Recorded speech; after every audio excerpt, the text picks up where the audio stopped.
PSL নিয়ে এবার বাংলাদেশিদের মধ্যে আলাদা উত্তেজনা কাজ করছে, কারণ পিএসএল এবার হাফ ডজন বাংলাদেশি নাম লিখিয়েছেন। এর আগে মুস্তাফিজ এবং পারভেজ ইমন লাহোর কালান্দার্সের হয়ে প্রথম ম্যাচটা খেলে ফেলেছেন। তৃতীয় ম্যাচে এসেছে যেখানে পেশোয়ার জালমির খেলা, এবং পেশোয়ার জালমিতে 3 জন বাংলাদেশি ছিলেন, তবে একাদশে সুযোগ মিলেছে শুধু শরীফুল ইসলামের।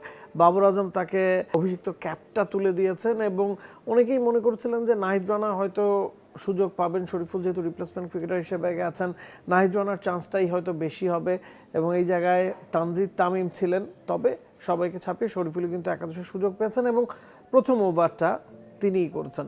শুরু থেকে শেষ পর্যন্ত যদি বলা হয় 4 ওভারে 31 রান দিয়েছেন, কোনো উইকেট পাননি, ইকোনমিটা 8-এর কম।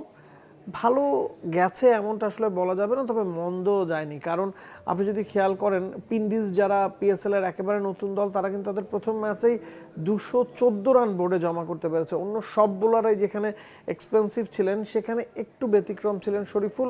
5+ স্টার রেটিং প্রাপ্ত দেশের সর্বোচ্চ বিদ্যুৎ সাশ্রয়ী ওয়ালটন এসি স্মার্ট কমফোর্ট এখন নেক্সট লেভেলে। হ্যাঁ, সুফিয়ান মুকিমের বোলিং ফিগারটা হয়তো তার চেয়েও বেটার।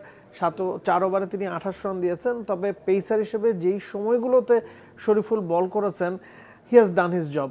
প্রথম ওভারটা তিনি করেছেন, প্রথম ওভারে একটা ওয়াইড ছিল, একটা 6 ছিল, 7 রান দিয়েছেন, বাকি সবগুলোই কিন্তু ডট বল ছিল। শুধু তাই না, পাওয়ার প্লেতে অন্য বোলাররা আলী রাজা বা অ্যারন হার্ডি, আমের জামাল, তারা সবাই কিন্তু 11, 12, 13 এই হারে রান দিচ্ছিলেন সেই সময়। সে কারণেই আসলে শরীফুলকে দিয়ে বাবর আজম 3টা ওভার করিয়েছেন। প্রথম ওভারটা তিনি করেছেন, তৃতীয় ওভারটা করেছেন, আবার পাওয়ার প্লের সবচেয়ে ক্রুশাল শেষ ওভারটাও কিন্তু শরীফুল করেছেন।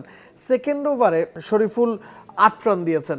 তো প্রথম 2 ওভারে যখন 15 রান দিয়েছেন, মনে হচ্ছিল যে বাবর আজম হয়তো তাকে শেষের জন্য, স্লগের জন্য 2টা ওভার রেখে দেবেন। তবে যেহেতু অন্যরা এক্সপেন্সিভ হচ্ছিলেন, সে কারণে পাওয়ার প্লেতে তাকে আরও একবার ডেকে আনা হচ্ছে, এবং পাওয়ার প্লের শেষ ওভারটাতে শরীফুল হ্যাজ ডান ওয়েল, মাত্র 5 রান দিয়েছেন। তো প্রথম স্পেলে 3 ওভার বল করেছেন। প্রথম স্পেলে আসলে বলা যায় না, কারণ প্রথম স্পেলে 2টা ওভার করেছেন, পাওয়ার প্লে শেষ ওভারটা করেছেন। সব মিলিয়ে পাওয়ার প্লেতেই শরীফুল 6 ওভারের মধ্যে 3টে ওভার করেছেন, মাত্র 20 রান দিয়েছেন, যেখানে পাওয়ার প্লেতে অন্য সব বোলারদের উপরে আসলে ইয়াসির এবং রিজওয়ানরা ঝড় তুলেছেন।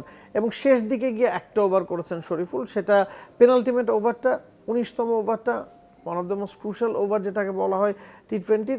সেই ওভারটা শরীফুলের খুব একটা আসলে ভালো যায়নি। প্রথম বলেই একটা 4 কনসিড করেছেন, এরপর একটা নো ছিল, ব্যাক টু ব্যাক 2টা ওয়াইড ছিল, তবে কামব্যাকটা তার ভালো হয়েছে। ওই ওভারে 11 রান দিয়েছেন।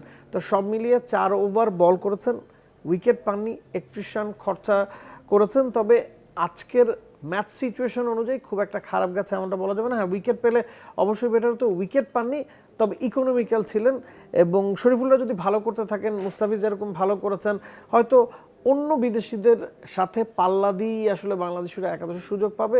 বাকি যারা আছেন তাদের ভাগ্যটাও হয়তো খুলবে। For more updates, subscribe to our YouTube channel and click on the bell icon. Follow us on Facebook and Instagram. Download T-Sports app to enjoy exciting games and highlights. Visit tsports.com.